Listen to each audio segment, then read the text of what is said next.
Hello tout le monde et bienvenue dans le podcast Au fil de la vie. Je suis Stella Monteil et je suis ravie de vous accueillir ici. Dans ce podcast, nous allons aborder des sujets liés à la connaissance de soi, au développement personnel et au micro-macramé. Rien à voir, me direz-vous, mais ce sont des sujets qui me passionnent dans la vie. Le macramé est une technique de tissage à la main que j'utilise pour créer des bijoux autour de pierres et autres matières. J'ai créé Soliluna Macramé pour partager ma passion et aider les femmes à reconnecter à leur créativité à travers cet art. J'ai été fascinée et je suis encore souvent surprise par l'impact que peut avoir cette pratique dans la vie des femmes et les changements concrets qui s'opèrent dans leur vie. Depuis 10 ans, je me forme et me fais accompagner pour davantage me connaître et me créer la vie qui m'inspire. Et j'avoue, c'est la plus belle exploration de ma vie. Je suis plutôt sans filtre et un peu fofolle, alors bienvenue dans mon univers. Et oui, c'est la rentrée, c'est le mois de septembre. Je kiffe ce mois, je kiffe vraiment. J'adore septembre et tout ce que ça promet, la nouvelle année qui démarre. En fait, je me rends compte que souvent, je faisais plein de bilans et d'objectifs, tout ça, en début d'année, en changement d'année, au nouvel an, quoi. Mais je sais pas, cette année, j'avais envie de faire ce point-là et ce bilan en septembre parce que c'est la rentrée de mes filles, c'est la rentrée aussi, cet été, il y a toutes les collègues de travail qui sont parties un peu, pas en même temps, mais voilà, même si Soliluna est resté ouvert, en fait, on était un peu toutes à droite, à gauche. Moi, je suis partie 3 semaines en vacances, ça m'a fait déconnecter de ouf. Et du coup, j'avais envie, là, en ce début d'année, de remettre les choses au clair, de me prendre du temps pour poser où j'en suis, autant au niveau pro que perso, et puis voilà, me faire un petit bilan et des petits objectifs. Je le fais pas tout le temps, voilà, mais quand je sens que c'est le moment, il faut vraiment que je le fasse. C'est comme une urgence qui me dit, allez, vas-y, pose-toi, prends le temps. Voilà, donc ça fait à peu près 10 jours que dans ma to-do, c'est écrit me prendre une journée complète pour moi. Et aujourd'hui, voilà, là, il est exactement 17h. Je viens de terminer cette journée-là et du coup, j'avais très envie de vous la partager parce que ça a été très riche. Voilà. Et en plus, j'ai aussi envie de vous partager dans ce podcast des freins que j'ai un peu rencontrés ces derniers temps.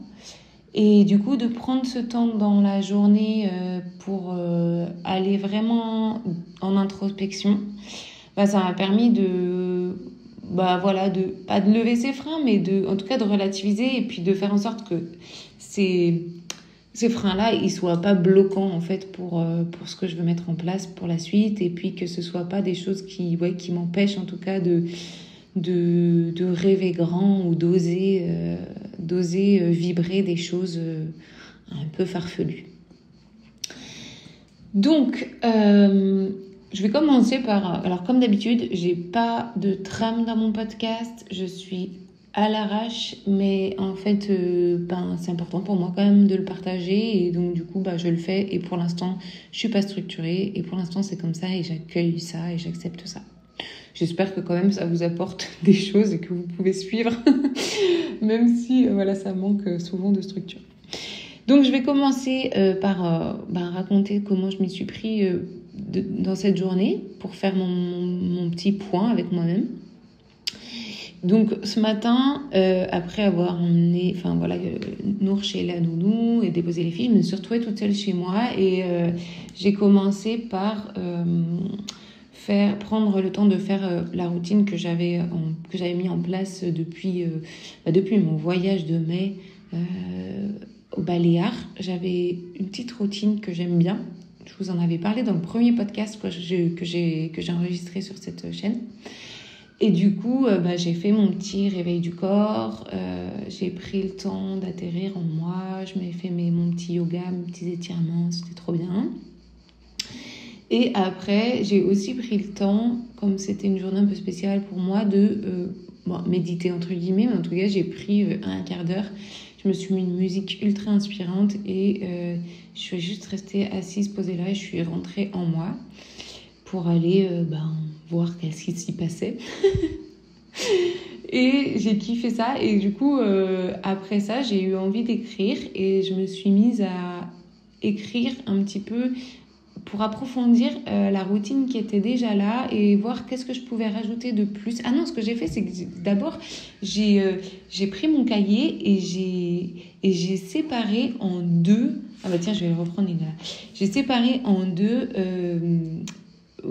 une page et j'ai fait mes habitudes. J'ai écrit les habitudes tout en haut et j'ai écrit les habitudes à adopter et les habitudes à supprimer. Et j'ai listé comme ça tout ce que je voulais adopter comme nouvelle habitude et tout ce que je voulais supprimer comme habitude qui me faisait chier. Donc voilà, par exemple, pour vous donner du concret, dans les habitudes à adopter, j'ai pu mettre, faire un nouveau protocole alimentaire, voilà, parce que j'ai vu un naturopathe et que pour mon vitiligo, il m'a fait une proposition et j'avais envie de jouer le jeu de tester ça. Donc ça, c'est une nouvelle habitude que je vais adopter. De me maintenir à ma routine sportive de manière plus régulière. Donc je me suis mis des habitudes pas trop difficiles à tenir, donc des choses plutôt hebdomadaires plutôt que quotidiennes. Voilà, je me suis dit que comme nouvelle habitude à adopter, par exemple, je voulais me lever plus tôt pour avoir du temps avant que mes filles se lèvent, de allonger ma routine matinale. Je voulais aussi, comme nouvelle habitude, réinstaurer des intentions quotidiennes avec des messages reçus. J'aime bien me connecter à plus grand que moi le matin et voir quel message m'envoie l'univers. Bon, c'est un peu chez Père, mais j'aime bien faire ça quand même.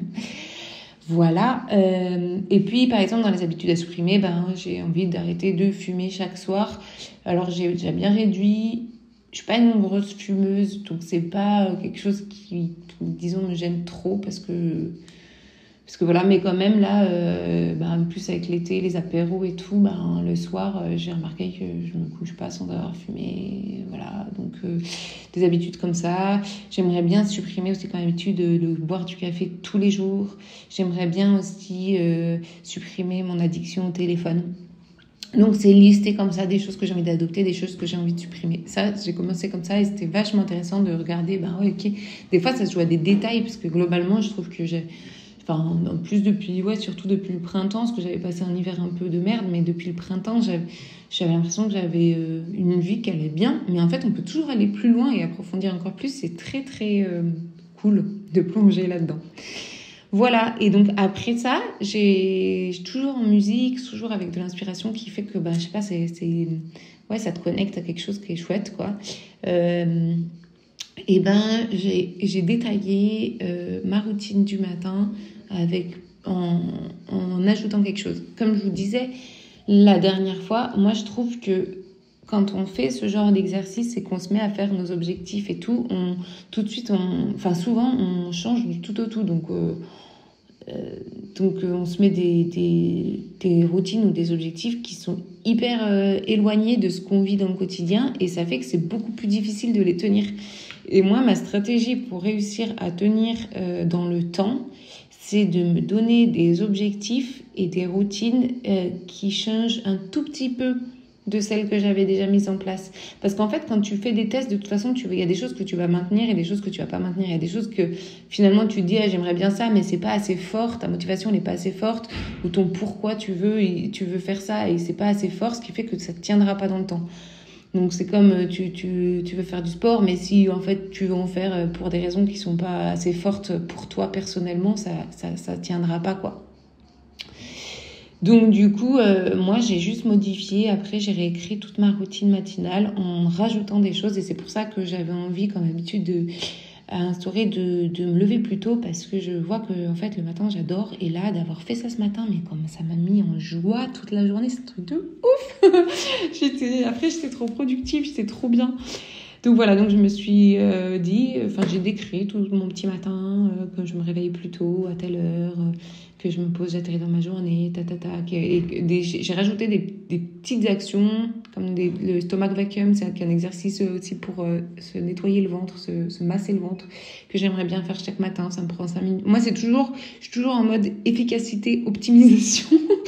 Donc du coup, j'aime bien que les choses, ça ne prenne pas trop de temps et en même temps que ça ait un impact positif sur le long terme. Donc là, je le vois déjà, par exemple, sur ce que j'ai mis en place au printemps, que ça a vraiment un impact positif sur moi et que ça ne me prend pas beaucoup de temps dans la journée. Donc je maintiens tout mon petit rituel de yoga qui dure 10 minutes le matin. J'adore. Et puis, en plus, voilà, je rajoute des petites choses. Voilà, genre du petit gainage. Par exemple, ça fait une semaine que je fais mon petit gainage, tu kiffes. Bon, peut-être ça ne tiendra pas, mais je m'en fous. En tout cas, j'ai envie de m'autoriser, enfin, en tout cas, d'essayer de le mettre en place et de voir si ça me convient ou pas. Voilà, donc ça, c'était pour les petites choses que je mets en place dans mon quotidien. Et après, je me suis aussi dit, dans mon perso, que j'avais envie de me donner des objectifs mensuels. Non, il y a aussi le fait de mettre des intentions quotidiennes, donc ça, j'adore en perso. Et d'avoir des objectifs aussi perso mensuels. Donc là, par exemple, pour septembre, je me suis donné comme objectif de fumer uniquement dans un contexte de fête ou d'apéro. Donc voilà, je vais voir si j'arrive à le tenir ou s'il faudra que je réajuste. Mais en tout cas, c'est vraiment quelque chose qui serait important pour moi. De reconnecter à mon homme et de lui donner plus d'attention. Voilà, par exemple, de communiquer, relationner avec ma fille Waira et de bonifier notre relation.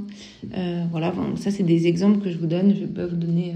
voilà, mais c'est pas la peine de s'en donner trop des objectifs perso parce que l'idée c'est de pouvoir les tenir et puis voilà, chaque jour connecter à ça pour essayer de les rendre... de les réaliser, quoi, tout simplement. Voilà pour mon perso. Je me suis aussi fait un petit exercice que je kiffe trop qui s'appelle le mois du futur.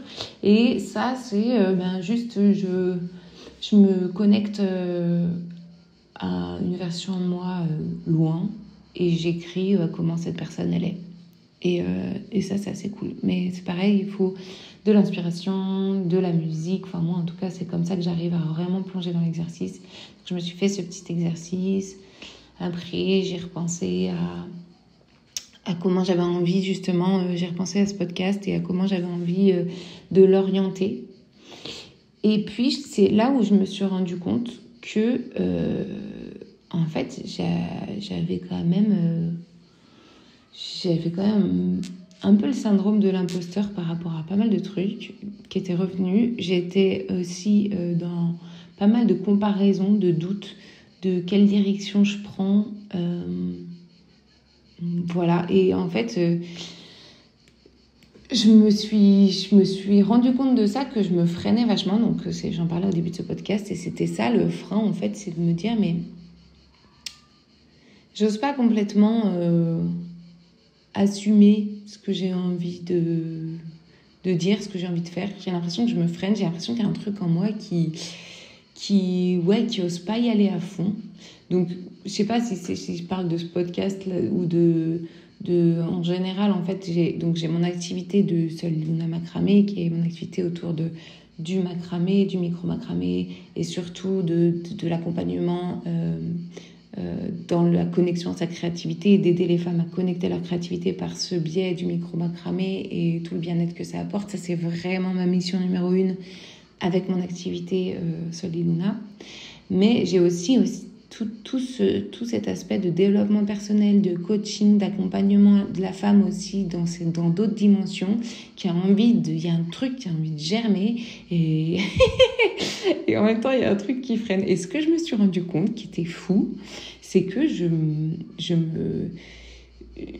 en fait, je trouve avec les réseaux sociaux et avec tous les contenus, tout ce qui se fait aujourd'hui, on est hyper pollué. Moi, quand j'ai créé Solid Luna Macramé, j'ai eu une chance inouïe, c'est que j'avais aucune pollution à ce niveau-là. J'ai tout créé depuis ce qui m'animait profondément, depuis ce qui vibrait profondément, mais à aucun moment j'ai vu autour de moi ce qui se faisait ailleurs. Donc j'ai pas été biaisée, j'ai pas eu de trucs qui sont venus me parasiter.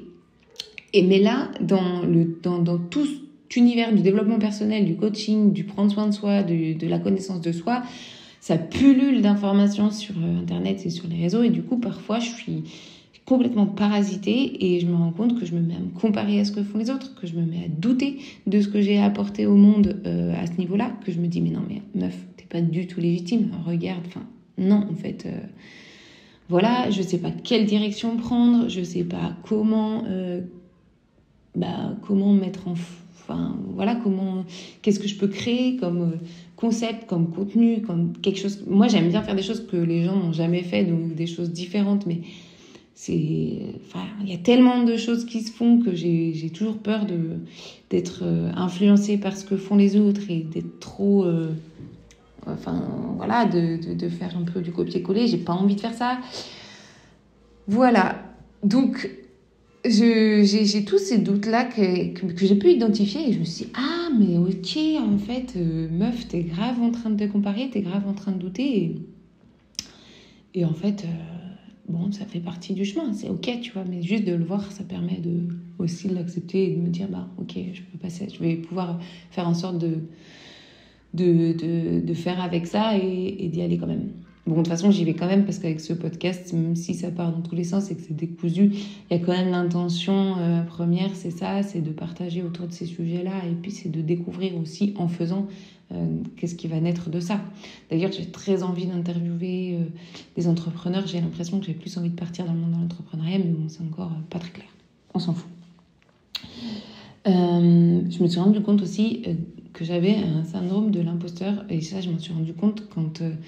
j'ai fait la semaine dernière, j'étais avec des dirigeants d'entreprise, donc dans le cadre du CJD, qui est un centre de jeunes dirigeants, et c'était hyper intéressant de connecter. Enfin, ça faisait trop longtemps, j'avais partagé un peu ça en story, mais j'avais très envie de connecter avec d'autres entrepreneurs parce que je me sentais très seule dans mon activité et de dirigeante, quoi. Et du coup, je me suis rendu compte que j'avais un petit syndrome de l'imposteur dans le fait de pas travailler assez, de pas en faire assez, du coup de pas être assez persévérante et du coup je pourrais jamais être à la hauteur de ceux qui font des choses incroyables dans le domaine du développement personnel et du coaching, parce que moi je travaille pas assez pour ça et il faudrait que je sois mieux formée, il faudrait que j'en fasse plus, etc. Et pourquoi je dis que je ne travaille pas assez, c'est parce que j'ai choisi d'avoir un rythme qui fait que je suis calée sur des horaires, enfin je fais 35 heures par semaine, pas plus, et que quand j'étais au CJD, justement, j'ai parlé avec d'autres entrepreneurs, et en fait, ils font tous 50 heures par semaine, entre 50 et 70 heures par semaine, les gonzes. C'est des ouf. Et du coup, je me suis dit, ah ouais, on n'est pas au même niveau. Et en même temps, c'est pas quelque chose qui me fait rêver de travailler autant. Et en même temps, c'est évident que plus tu travailles, plus tu auras des résultats aussi, parce que voilà. Mais j'ai pas envie de rentrer dans cette course. Bref, en tout cas, j'ai pu identifier que j'avais ça et que je me disais et que je me dévalorisais par rapport à ça. C'était hyper intéressant, vraiment. Et du coup, j'ai décidé que en fait, moi là, j'ai pas envie de jouer à ce jeu-là. J'ai choisi mon rythme de travail et j'en suis ravie et j'ai envie que ce soit inspirant pour d'autres entrepreneurs de se dire, en fait, je suis pas dans une course, je suis en train juste de kiffer ma life, de respecter mon rythme et de trouver aussi un moyen d'entreprendre qui soit sain et qui soit pas stressant et qui soit fun pour moi. Et j'ai envie aussi de lâcher le désir de perfection, de pouvoir me dire, en fait, moi, mes contenus, ils sont peut-être pas parfaits, je suis peut-être moins formée que d'autres, j'ai peut-être moins de régularité, ou je sais pas, dans tout ce que je me compare, en tout cas, peut-être que je me sens être moins dans tout ça, mais je vais lâcher ce désir de perfection et de performance, et en fait, de me dire que ça me va, moi, d'être là à l'arrache, ça me va, pour l'instant, de pas savoir trop où je vais et ce que je vais faire.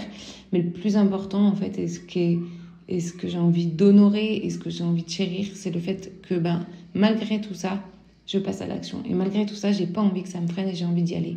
Donc, faire ce podcast, ça me permet d'être dans l'action de ce que j'aurais potentiellement envie de faire plus tard, parce que j'ai aussi des rêves que je sais pas si je les ferai, mais en tout cas qui sont là. Ça serait de partager à plus grand nombre, de peut-être monter sur scène un jour, de faire peut-être des conférences. Et ça, c'est hyper dur à assumer parce que je me dis, mais j'ai trop peur, c'est pour qui tu te prends, mais je m'en fous. En fait, c'est juste, vas-y, fais un petit pas à chaque fois, incarne ce que tu as envie d'enseigner aux personnes qui peut-être trouveront ton message cool, et commence par faire des petites choses qui font que tu vas dans la direction de tes rêves. Voilà, donc ça c'était... important pour moi de le dire que dans ce passage à l'action, je vais affiner ma direction et je vais pouvoir aller petit à petit vers mes objectifs et vers mes rêves et vers mes buts. Donc pour revenir à mes objectifs pro, donc là tout ce que je vous partageais, c'était plus par rapport à un projet où je me sens bébé, où je me sens plus vulnérable dans l'accompagnement, plus dans du coaching ou développement personnel. Mais dans l'activité de Sol et Luna, c'est un espace où je me sens plus solide, même s'il y a plein d'endroits aussi où je suis en train de grandir de ouf dans la structure de l'entreprise, dans ma posture de manager, dans ma posture de chef d'entreprise, tout simplement. C'est un truc de ouf et c'est assez énorme. L'évolution que je suis en train de vivre depuis quelques mois, là, je me fais accompagner par un coach extraordinaire que j'aime et que j'adore parce qu'il me fait bouger de fou dans une bienveillance et dans un amour. C'est très beau. Et du coup, voilà, je me sens quand même solide, même si il y a plein de moments où je suis vulnérable. Et du coup, j'ai pu aussi prendre le temps aujourd'hui de... Ah oui, non, j'avais peur que ça marche plus. Prendre le temps aujourd'hui de clarifier mes objectifs, les buts. En fait, je l'ai fait de cette manière-là. J'ai clarifié les grands buts de Sol et Luna, qui sont vraiment la direction que je veux donner à l'entreprise. Et ça, c'est vraiment les buts, c'est ce qui doit te faire le plus vibrer. C'est des buts qui sont long terme et c'est... Après, de ces buts-là, j'ai fait des buts secondaires et ensuite des objectifs. Donc, des objectifs liés à ces buts, des objectifs pour fin 2023 et pour fin 2024. Et ensuite, des plans d'action. Donc ça, c'est un peu le process que je suis pour pouvoir aller jusqu'à l'action et pas que ça rêve juste des buts et des rêves. Et là, j'ai voulu aussi clarifier aujourd'hui ce que j'ai fait qui était trop chouette, c'est ma carte de responsabilité. Et ça, c'est ce qu'on est en train de travailler avec Paul, mon coach, et qu'on va faire avec chacune des filles de l'équipe. C'est pouvoir clarifier, moi, c'est quoi mon rôle en entreprise, c'est quoi ma responsabilité pour pouvoir vraiment en fait avoir des actions qui vont au bon endroit et pas s'éparpiller, pas se disperser. Donc ça, c'était trop bien. J'ai fait ma carte de responsabilité. J'y ai passé 2 heures. J'étais là à fond avec ma musique cet après-midi et tout. Et puis j'ai trop kiffé. Et du coup, dans mes responsabilités, moi, dans ma carte de responsabilité, en tout cas, il y a le fait de faire grandir l'équipe. Après, j'ai des sous-responsabilités et un plan d'action. Il y a toute la gestion financière. Il y a comment structurer et manager, avoir la vision, créer du contenu nouveau. Voilà, donc tout ça, c'est des axes. Et puis après, en fait, ça fait comme une étoile et comme une constellation. Et ça part de moi au centre. Et puis chaque chose vient s'éparpiller jusqu'à l'action concrète, quoi. Donc c'était trop chouette, un bon moment. Et puis après, j'ai aussi fini, là après je me suis arrêtée parce que je me suis dit que c'était trop tard et que mon cerveau qui allait bugger. Mais j'ai aussi redéfini un petit peu les noms des postes de chacune de mes collègues. Et puis en déterminant un petit peu leur rôle à chacune et pour après faire leurs objectifs à elles et qu'on y travaille avec Paul et elle en trio. Et voilà, c'est ça qu'on a prévu du coup pour septembre, c'est de se faire des petits entretiens en individuel, enfin en trio, pour clarifier leurs objectifs à elles pour la fin d'année 2023 perso au sein de l'entreprise, qui soient en lien avec les buts et qui fassent sens en fait. Et puis pour la suite, 2024, etc. On a plein de projets, on a plein d'idées. Après, voilà, l'idée, c'est de rester calme avec tout ça et de prendre les choses les unes après les autres. Voilà, c'était encore décousu. Je suis pas allée au bout de tout ce que je voulais raconter, mais j'ai l'impression que je vais m'arrêter là. Voilà, je suis juste... j'aurais pu être plus précise mais je crois que j'ai donné plein de contenu. En fait, je vais m'arrêter là, vraiment. Dites-moi comment c'est pour vous. Est-ce que vous faites des petits points comme ça, bilan, objectif, dans l'année? Est-ce que vous le faites plutôt en janvier ou plutôt en septembre? Est-ce que c'est quelque chose que vous aimeriez faire, mais que vous prenez pas le temps de faire? En tout cas, clairement, si c'est ça, y a pas d'autres options que le caler dans l'agenda. Parce que moi, c'est comme je vous disais, ça fait 10 jours que je me dis que je veux faire ça. Et il a fallu que je me cale la journée dans l'agenda où c'est dédié à ça, sinon on ne le fait pas. Mais en même temps, c'est ultra nécessaire parce que derrière, ça permet d'avoir beaucoup plus de précision et voilà, une direction plus juste par rapport à ce que vous voulez faire et vivre. Voilà, en tout cas, j'espère que ça vous a plu. Puis, pour les prochains podcasts, j'ai quand même bien envie d'interviewer des gens. Il faut que je me cale pour établir mon plan d'action aussi par rapport à ça. Je vous souhaite une excellente fin de mois de septembre. On est déjà mi-septembre, c'est un truc de ouf, ça avance trop vite. Et puis surtout, un bon début d'année scolaire et plein de belles choses à venir dans l'énergie de l'automne qui va arriver. Petit à petit, on va rentrer dans une introspection et j'adore ça. J'espère que vous avez trouvé un bon rythme pour vous et je vous fais plein de bisous et je vous dis à très vite dans un prochain épisode. Bye bye! Et c'est tout pour aujourd'hui dans le podcast Au fil de la vie. J'espère que vous avez aimé cet épisode. N'oubliez pas de m'envoyer vos commentaires, vos questions ou idées pour les futurs sujets. J'adore construire ce podcast avec vous en fonction de vos envies et de ce qui vous passionne aussi. Abonnez-vous au podcast pour ne pas manquer les prochains épisodes et partagez avec vos potes, vos familles si vous l'avez apprécié. Merci d'avoir écouté et à bientôt dans le prochain épisode de Au fil de la vie. Restez connectés et soyez créatifs surtout. Ciao!